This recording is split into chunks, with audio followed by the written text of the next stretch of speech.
आप सभी भाई बहनों का आज की आध्यात्मिक कक्षा में बहुत बहुत स्वागत है। आज की चर्चा का विषय है शब्द, अर्थ और ज्ञान। इनको हमने तीन अलग अलग शरीरों से भी जोड़ा है। स्थूल शरीर को हमने शब्द के साथ जोड़ा है, सूक्ष्म शरीर को हमने अर्थ के साथ जोड़ा है और कारण शरीर को हमने ज्ञान के साथ जोड़ा है। यहाँ हमने वीडियो के चित्र में शब्द को एक बड़े आकार का दिखाया है, जबकि अर्थ और ज्ञान को एक तुलनात्मक रूप से एक छोटा आकार दिया है, क्योंकि मनुष्य स्थूल शरीर के स्तर पर ही अवगत रहता है। उसको अपने सूक्ष्म शरीर और कारण शरीर का कोई ज्ञान नहीं रहता। जबकि शास्त्रों में तो कहा गया है कि हम स्थूल शरीर द्वारा जितने भी कर्म करते हैं वो हमारे कारण शरीर में कर्माशय रूप में लिखे जाते हैं, वैसे ही फिर हमारे संस्कार बनते हैं। लेकिन एक साधारण मनुष्य को इस सूक्ष्म शरीर और कारण शरीर का ज्ञान नहीं रहता। लेकिन एक साधारण मनुष्य अपने स्थूल शरीर से ही परिचित रहता है। अक्सर अपने स्थूल शरीर के सुख सुविधा स्वाद सम्मान सत्ता के प्रति ही वो सचेत रहता है। उसके सूक्ष्म शरीर और कारण शरीर की क्या स्थितियां हैं या क्या होनी चाहिए, इन सभी के प्रति एक संसारी मनुष्य या एक साधारण मनुष्य कोई विचार नहीं करता। जबकि आध्यात्मिक ज्ञान या शास्त्रों का ज्ञान पर अगर हम जब चिंतन करते हैं या सत्संग करते हैं, तब हमें ये स्थूल शरीर की तुलना में अपना सूक्ष्म शरीर और कारण शरीर या आत्मा परमात्मा के प्रति हमें एक भावना उठती है, एक हमारा जिज्ञासा सी उठती है। जैसा कि आप सभी भाई बहन इस बात से तो परिचित ही हैं कि 84 लाख योनियों में एकमात्र मनुष्य योनि ही ऐसी योनि है जो इन विषयों पर चिंतन कर सकता है, विचार कर सकता है, मंथन कर सकता है। अन्य योनियों के जीव तो इन सभी बातों से अपरिचित रहते हैं, उनका तो ये विषय ही नहीं है। यानी कि एक मनुष्य का ही भले ही वो भौतिक ज्ञान के प्रति भी सचेत रहता है, क्योंकि देखिए हम अपने बच्चों को आरंभ में ही भौतिक शिक्षा के लिए नर्सरी स्कूल में भेजते हैं, प्राइमरी स्कूल में जाते हैं, फिर हाई स्कूल में जाते हैं, फिर कॉलेज में जाते हैं और बड़ी शिक्षा ग्रहण करते हैं। वो भी तो देखिए शब्दों का ही ज्ञान होता है। जो हम पुस्तकें पढ़ते हैं उससे हमें एक जानकारी मिलती है। ये जानकारी भौतिक भी होती हैं, आध्यात्मिक भी हो सकती है, क्योंकि जब हम शास्त्रों का अध्ययन करते हैं तो वो भी शब्दों द्वारा ही ज्ञान है। यानी ज्ञान हम पढ़ने से भी ले सकते हैं और सुनने से भी ले सकते हैं। देखिए जब हम क्लास में होते हैं भौतिक शिक्षा ग्रहण करने के लिए, तो किताबों से तो हम पढ़ते हैं, लेकिन जब जब हमें एक शिक्षक या अध्यापक बोलने से यानी शब्दों का कुछ उच्चारण करके ही हमें कुछ ज्ञान देते हैं, इसी तरह हम आध्यात्मिक ज्ञान भी देखिए पढ़ने से भी ले सकते हैं। हम शास्त्रों का अध्ययन कर सकते हैं और कभी कभी जब हम सत्संग में जाते हैं तो हम वक्ताओं के प्रवचन सुनते हैं। इसी तरह एक विद्यार्थी जब लाइब्रेरी में बैठ के पढ़ता है या घर में भी बैठ के अपनी पुस्तकों का अध्ययन करता है, तो हमें पुस्तकों में जो शब्द लिखे होते हैं वो एक जानकारी के रूप में होते हैं। इसी तरह हम जब शास्त्रों का अध्ययन करते हैं उसमें भी जो शब्दों द्वारा ज्ञान दिया होता है उस ज्ञान को हम समझते हैं। वैसे तो जब भी ज्ञान की बात होती है तो उसका अभिप्राय आध्यात्मिक ज्ञान से ही लिया जाता है। देखिए हमारा तो आध्यात्मिक ज्ञानात्मक चैनल ही है, तो इसलिए हम अपनी जितने भी वीडियो बनाते हैं वो भगवान, आत्मा और प्रकृति, इनके इर्द गिर्द ही घूमने वाले जितने भी विषय हैं उन विषयों पर आधारित ही हमारे सभी वीडियो होते हैं। यानी ये जो वीडियो द्वारा आप जो ज्ञान लेते हो ये एक सुनने का विषय आ जाता है। सुनने वाली जितनी भी जानकारियां हैं या ज्ञान है वो हम अपने कानों द्वारा लेते हैं, और इसी तरह जो पढ़ने वाला जो ज्ञान है वो हम केवल अपनी आंखों द्वारा लेते हैं। लेकिन ये सभी जो आंखें या कान है, ये तो आपके हमारे एक स्थूल शरीर के अंग हैं। जबकि वीडियो के चित्र में हमने अर्थ के साथ सूक्ष्म शरीर को जोड़ा है और ज्ञान के साथ हमने कारण शरीर को जोड़ा है।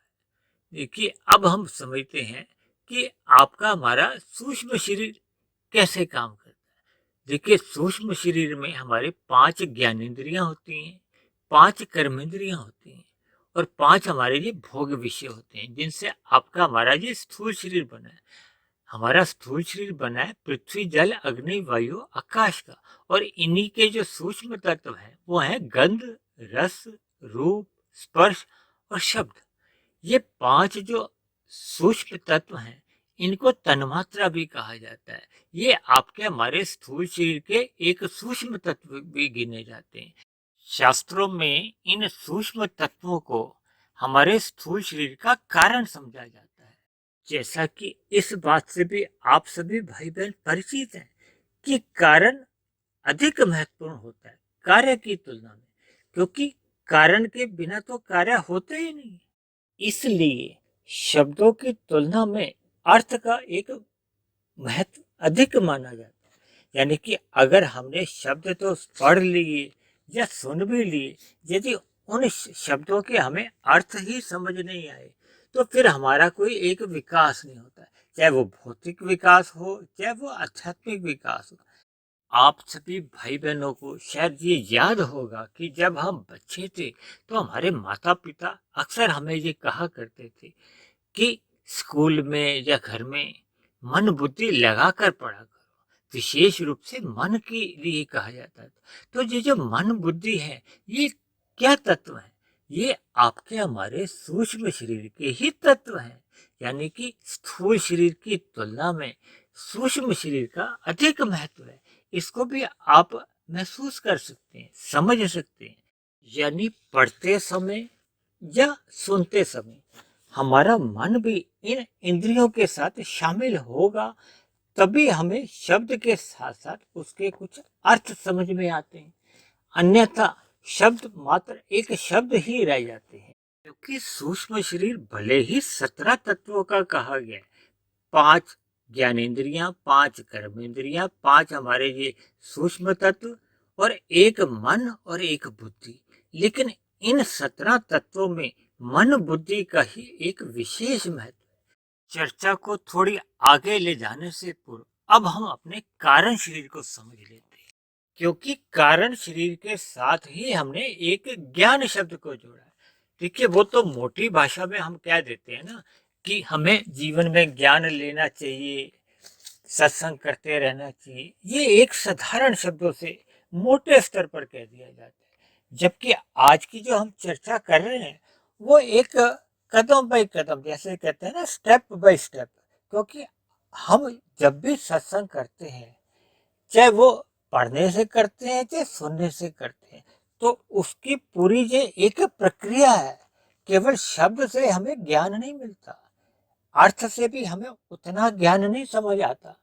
क्योंकि जब तक हमारा कारण शरीर में ये ज्ञान टिकता नहीं है, टिकने का मतलब ये है कि जब तक ये ज्ञान हमारे कारण शरीर में एक संस्कार रूप में स्थिर नहीं होता, प्रभाव नहीं डालता, तब तक फिर हमारे आपके जीवन में इस ज्ञान का कोई प्रभाव नहीं पड़ता। यानी कि ज्ञान लेने के उपरांत जो हमारे जीवन में एक सकारात्मक परिवर्तन आना चाहिए, वो परिवर्तन आ नहीं पाता।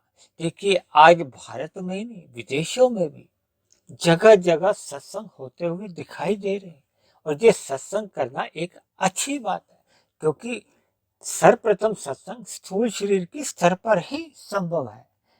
आरंभ में ही ये सत्संग सूक्ष्म शरीर में उतर जाए या कारण शरीर में संस्कार बन जाए, ऐसा संभव हो नहीं पाता। आज वर्तमान काल में जिन जिन मनुष्यों के ये कारण शरीर में ज्ञान रूपी संस्कार बन चुके हैं, तो उन्होंने भी पूर्व समय में या पूर्व जन्मों में ये जो शब्द अर्थ का जो एक प्रक्रिया है, इनसे ही गुजरे हैं। इस बात को आप एक उदाहरण से भी समझ सकते हो। यदि आज आप किसी युवक को देखते हैं कि उसने बीए या एमए पास कर लिया है, तो वो कभी ना कभी पूर्व समय में वो पहले हाई स्कूल में था, उससे पूर्व में वो मिडिल स्कूल में था, उससे पहले वो प्राइमरी स्कूल में था।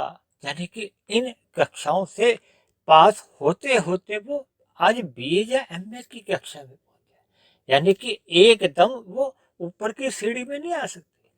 अक्सर ऐसा समाज में देखा जाता है कि एक साधारण मनुष्य की स्थूल शरीर के जितने भी ये जो 5 विषय भोग हैं, इनके प्रति ही रुचि बनी रहती है। इन्हीं भोगों की प्राप्ति के लिए ही वो पुण्य कर्म करता है, काम कर्म करता है। और कभी कभी जब काम कर्मों द्वारा उसकी भोग्य इच्छा पूरी नहीं हो पाती, तो फिर वो कभी कभी पाप कर्म भी कर जाता है। यानी एक साधारण मनुष्य की इन विषय भोगों में रुचि बनी रहती है, लेकिन सत्संग के प्रति एक साधारण मनुष्य में कोई विशेष जिज्ञासा नहीं होती, कोई रुचि नहीं होती। इसलिए अक्सर एक साधारण मनुष्य का सत्संग बेमन से ही होता है। और मैं तो यहाँ तक समझता हूँ कि शास्त्रों में भी इस बात का उल्लेख आता है कि ये जो धार्मिक कर्मकांड जो बने हैं, जिसके अनुसार इस स्थूल शरीर को बेमन से भी सत्संग में ले जाना चाहिए, क्योंकि बेमन से भी सत्संग में जाने से इसके कानों में यानी स्थूल शरीर के स्तर पर कुछ तो ज्ञान शब्दों द्वारा जाता ही है। भले ही वो ज्यादा दिन असर नहीं कर पाता, लेकिन स्थूल शरीर के स्तर पर कुछ ना कुछ वो शब्द अपनी चोट करते हैं, अपना प्रभाव छोड़ते हैं।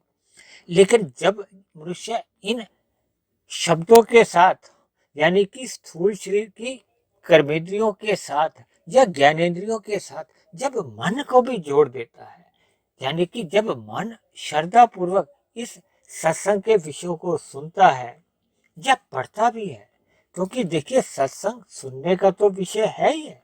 सुनने के बाद यदि हम इसको पढ़ने का भी विषय बना लेते हैं, तो फिर हमारे लिए गए या सुने गए ज्ञान में और अधिक वृद्धि होती है। अक्सर शास्त्रों में तो इसको सुनने का ही विषय कहा गया है। देखिए भगवान श्री कृष्ण ने भी अर्जुन को जो आरंभ में गीता का ज्ञान दिया था, यानी जो एक विशेष प्रकार का जो एक ज्ञान दिया था, वो भी एक शब्दों द्वारा ही उच्चारण किया था। और अर्जुन ने उस ज्ञान को बहुत ही मन लगाकर ध्यान से एकांत में उसको सुना, फिर उसको समझा और इतना समझा कि वो ज्ञान उसके कारण शरीर में एक संस्कार रूप में स्थिर हो गया। जैसे ही ज्ञान हमारे कारण शरीर में एक स्थिर बन जाता है, स्थायी रूप में आ जाता है, यानी कि संस्कार बन जाता है, तो फिर उसका एक प्रभाव दिखता है। प्रभाव क्या हुआ कि फिर अर्जुन ने युद्ध करने का एक फैसला लिया, क्योंकि आरंभ में तो वो युद्ध करने से ही डर रहा था। जबकि वर्तमान काल में अक्सर हमने देखा है कि हजारों मनुष्य सत्संग करते हुए दिखाई देते हैं, लेकिन उनके मन तो वैसे के वैसे ही मैले रहते हैं, या उनमें संस्कार तो बन नहीं पाते, क्योंकि उनका व्यवहार बताता है कि उनके व्यवहार में कहीं भी कोई परिवर्तन नहीं आता। ये परिवर्तन यानी सकारात्मक रूप में कोई बदलाव नहीं आता। इसका कारण है कि ये जो एक साधारण मनुष्य सत्संग करता हुआ दिखाई देता है, ये स्थूल शरीर के स्तर पर सत्संग होते हुए दिखाई देते हैं। यानी कि शब्दों द्वारा ही वो ज्ञान केवल सुना जाता है, और वो ज्ञान कुछ समय बाद धूमिल पड़ जाता है, कमजोर हो जाता है। कि देखिए एक भौतिक प्रकृति में एक ऐसी व्यवस्था है कि हम कुछ भी चीज लेते हैं, उसमें अपने आप ही परिवर्तन होता है। वो धीरे धीरे वो कमजोर होने लगती है, मैली होने लगती है। यानी आरंभ में जब मनुष्य बेमन से सत्संग करता है, तो उसका सुना गया जो शब्द है वो केवल शब्द तक ही सीमित रहते हैं, यानी वो सूक्ष्म शरीर का एक अर्थ रूप में एक चिंतन का विषय नहीं बन पाते, क्योंकि मन द्वारा तो सुना नहीं गया था। इसलिए सत्संग से लौटने पे या जब वो स्थूल शरीर की उस स्थिति विशेष से बाहर आता है, तो वो धीरे धीरे वो ज्ञान कहो या शब्द को वो अपना प्रभाव नहीं दिखा पाते। और यदि मनुष्य मन लगाकर श्रद्धा पूर्वक सत्संग करता है, तो फिर ऐसे में स्थूल शरीर के साथ यानी कि कानों के साथ हमारा मन भी जुड़ जाता है। जब मन भी जुड़ जाता है तो जितने भी शब्द हमारे कानों में पड़ते हैं वो हमारे सूक्ष्म शरीर में साथ के साथ ही संग्रहित होने लगते हैं। जैसे जैसे वो शब्द संग्रहित होने लगते हैं तो फिर उस स्थिति विशेष से निकलने के बाद उन संग्रहित शब्दों का या उन सुने हुए शब्दों का मनुष्य चिंतन कर सकता है।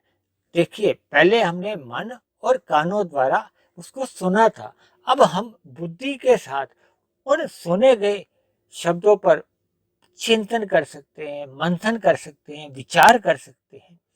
तो जब ये मन और बुद्धि उसके साथ जुड़ जाते हैं तो फिर ये धीरे धीरे ये फिर आगे ज्ञान की स्थिति में जाने लगता है। यानी कि ये जो सूक्ष्म शरीर द्वारा जब ये प्रक्रिया आरंभ होती है तो फिर धीरे धीरे ये कारण शरीर में हमारे संस्कार बनने लगते हैं। इसीलिए हमने वीडियो के चित्र में एक सफेद रंग का तीर दिखाया है, एरो दिखाया है। वो एरो दिखा रहा है कि अर्थ से यानी कि सूक्ष्म शरीर से जैसे जैसे वो चिंतन किया हुआ ज्ञान कारण शरीर में जाने लगता है। देखिए, आरंभ में ये हल्के स्तर पे संस्कार बनते हैं, फिर धीरे धीरे ये प्रक्रिया जैसे जैसे मजबूत स्थिति में जाती है तो फिर हमारे कारण शरीर में ये शुभ संस्कार अपनी मजबूत स्थिति बनाने लगते हैं। जैसे जैसे इन शुभ संस्कारों की कहो या ज्ञान रूपी संस्कारों की स्थिति मजबूत होने लगती है, जो पहले से फिर जो अशुभ संस्कार जो भोग वृत्तियों को उत्साहते हैं, प्रेरित करते रहते हैं, बाध्य करते रहते हैं, फिर ऐसे अशुभ संस्कारों को फिर वो धीरे धीरे समाप्त करने लगते हैं। यही संस्कारों का एक शुभ प्रभाव है, जिसके फलस्वरूप फिर पहले के अशुभ संस्कार प्रभावहीन होने लगते हैं। इसलिए यदि हमारे मन में अगर कारण शरीर में संस्कार शुभ बन गए हैं, यानी कि ये जो सत्संग के जो संस्कार हैं वो ज्ञान रूप में स्थित हो गए हैं, तो फिर वह अपना एक सकारात्मक परिवर्तन लाते हैं। आपकी हमारी दिनचर्या में एक सकारात्मक परिवर्तन आता है। पहले पाप कर्म समाप्त होते हैं तो पुण्य कर्म शुरू हो जाते हैं, फिर धीरे धीरे सकाम पुण्य कर्मों में भी एक कमी आनी शुरू हो जाती है। फिर मनुष्य के निष्काम भाव से कर्म होने लगते हैं। मनुष्य ज्ञान पूर्वक कर्म कांड भी करता है लेकिन परमात्मा के साधना में वो लग जाता है, तो फिर ऐसे में उसका सत्वगुण भी स्थित हो जाता है। यानी कि अब उसकी विषय भोगों के प्रति रुचि नहीं रहती जैसे रुचि उसकी पहले रहती थी। यानी ज्ञान के अभाव में एक साधारण मनुष्य की भी विषय भोगों के प्रति रुचि बनी रहती है, जबकि आप और हम तो एक चेतन आत्मा है। ये विषय भोग तो जड़ के लाते हैं, यानी कि ये प्रकृति के जितने भी जड़ पदार्थों के विषय हैं ये तो एक निकृष्ट गिने जाते हैं। ये अल्पकालीन सुख देते हैं और फिर भविष्य में ये मिले हुए सुख ही दुख का रूप धारण कर लेते हैं। यही तो गुणों का एक प्रभाव है। यानी कि तमोगुण से 10 गुना अच्छा रजोगुण होता है, रजोगुण से 10 गुना अच्छा सत्वगुण होता है। यानी कि जितने भी भोग हैं वो सभी के सभी रजोगुण और तमोगुण के कारण ही होते हैं। जबकि हम सभी मनुष्यों की जो स्थूल शरीर की स्थिति है वो तो देखिए तामसी कहेगी है, क्योंकि पृथ्वी जल अग्नि वायु आकाश ये तामसी तत्व कहे जाते हैं। आपके हमारे जो भोग विषय वो भी तामस कहे जाते हैं, जबकि हमारी जो कर्मेंद्रिय है वो तो राजसी है और 5 ज्ञानेंद्रिय है वो सात्विक है। इसी तरह हमारा मन और बुद्धि जो स्वभाव से है वो तो सात्विक स्थिति में, यानी कि आपका हमारा जो सूक्ष्म शरीर है वो तामसी राजसी और सात्विक तीनों स्थितियों में रहता है। ये मन जैसे जैसे सत्संग की स्थिति में अपने आप को स्थित कर लेता है तो फिर हमारे कारण शरीर में सत्वगुण की एक स्थिति मजबूत होने लगती है। जब सत्वगुण की स्थिति मजबूत होने लगती है जो पहले के भोग संस्कार होते हैं वो समाप्त होने लगते हैं। जब कारण शरीर में हमारे भोग विषयों के संस्कार कमजोर पड़ने लगते हैं तो फिर ऐसी स्थिति में फिर हमारे सूक्ष्म शरीर में मन बुद्धि में फिर ये भोग विषयों के फुरने नहीं जागते, क्योंकि भोग विषयों के जब जब फुरने जागते हैं, वृत्तियां उठती हैं, विचार आते हैं, वही फुरने फिर हमारे स्थूल शरीर की कर्मेंद्रियों को, ज्ञानेंद्रियों को बाध्य कर देती है कर्म करने को या विषय भोगों को भोगने के लिए। तो जब ये ऐसे फुरने ही उठने बंद हो जाते हैं, और ये फुरने उठने तभी समाप्त होते हैं जब हमारे कारण शरीर में ज्ञान 100% स्थित हो जाता है, यानी कि हम अपने आत्मा के एक मूल स्वरूप में स्थित हो जाते हैं। क्योंकि आत्मा का तो मूल स्वरूप ही ज्ञानमय कहा जाता है, आनंद स्वरूप नहीं है, जबकि परमात्मा का स्वरूप आनंद स्वरूप कहा जाता है। इसीलिए जब आत्मा ज्ञानमय स्थिति में रहती है तो फिर वो परमात्मा के सम्मुख होने लगती है, यानी तब आत्मा की एक आनंदमय स्थिति बनती है। ऐसी आनंदमय स्थिति हम सभी मनुष्यों की भी तभी बन पाती है जब हम आरंभ में श्रद्धा पूर्वक सत्संग करते हैं, मन लगा के करते हैं, फिर किए गए सत्संग का हम चिंतन करते हैं, यानी अपने मन के साथ बुद्धि को भी लगा देते हैं। फिर ये चिंतन इतना निरंतर करते रहते हैं, फिर ये धीरे धीरे लिया गया ज्ञान ही हमारा एक कारण शरीर में जाने लगता है। कारण शरीर में जैसे जैसे ये स्थिर होता जाता है तो फिर हमारी जो भोगों के प्रति जो एक पहले से जो संस्कार बने होते हैं वो हमारे संस्कार समाप्त होने लगते हैं। शास्त्रों में इन्हीं समाप्त होने वाले संस्कारों को दग्ध बीज कहा जाता है। जब संस्कार ही दग्ध बीज होते हैं तो फिर उनसे कोई अंकुरण नहीं होता, क्योंकि बीज जब तक किसी भी अवस्था में रहते हैं तो कभी भी उनको जब अनुकूल परिस्थितियां मिलती हैं तो फिर वो बीज अंकुरित होने लगते हैं। ये अंकुरण ही हमारे मन में जब भोग विषयों की जब फुरने जागते हैं तो ये अंकुरण होना ही होता है। फिर अंकुरण के साथ साथ जब हम स्थूल शरीर से कर्म कर देते हैं या सुखों को भोगते हैं तो ये हमारे अंकुरण वाले पौधे ही फिर ये वृक्ष बन जाते हैं। तो इन सभी प्रक्रिया को हमें ज्ञान पूर्वक लेना चाहिए, अर्थात अपने मिले हुए जीवन में ज्ञान रूपी स्थिति को बनाने के लिए हमें श्रद्धा पूर्वक सत्संग करना चाहिए और फिर किए गए सत्संग का चिंतन मनन करते रहना चाहिए, ताकि लिया गया ज्ञान हमारे कारण शरीर में एक संस्कार बन जाए, स्वभाव बन जाए। ऐसी सभी शुभ स्थितियां हम सभी भाई बहनों के जीवन में भी जल्द से जल्द बने, यही मनुष्य जीवन की एक सफलता है, सार्थकता है। तो इन्हीं शब्दों के साथ आज की चर्चा को अब हम यहीं विश्राम देते हैं। आप किसी भाई बहन का कोई प्रश्न हो, कोई मेरी कही गई बात आपको तर्क संगत सही नहीं लगती हो, यानी मेरी कही गई बात पे आपको किसी प्रकार की भी कोई आपत्ति हो, तो आप नीचे दिए गए कमेंट्स बॉक्स पर जाकर आप अपने प्रश्न भी पूछ सकते हैं, आप अपनी आपत्ति भी लिख सकते हैं। और मेरे आध्यात्मिक ज्ञानात्मक चैनल के प्रति कोई आपका सुझाव हो तो आप अपना सुझाव भी लिख सकते हैं। और यदि मेरे बने हुए ये वीडियो आपको अच्छे लगते हैं, आपके दिनचर्या में सकारात्मक परिवर्तन आने लगे हों, आपके जीवन में सुधार आने लगा हो, परमात्मा में आपकी प्रीति जग गई हो, तो मेरी आप सभी भाई बहनों से विनती है कि आप मेरे इस आध्यात्मिक ज्ञानात्मक चैनल को स्वयं भी सब्सक्राइब करें व अन्य जिज्ञासु भाई बहनों को भी इस आध्यात्मिक ज्ञानात्मक चैनल से जोड़ने का प्रयास करें। तो चर्चा को अब हम यहीं समाप्त करते हैं। कल फिर मिलते हैं एक नए विषय को लेकर, एक नए संदेश के साथ। तब तक आप सभी भाई बहनों का बहुत बहुत धन्यवाद।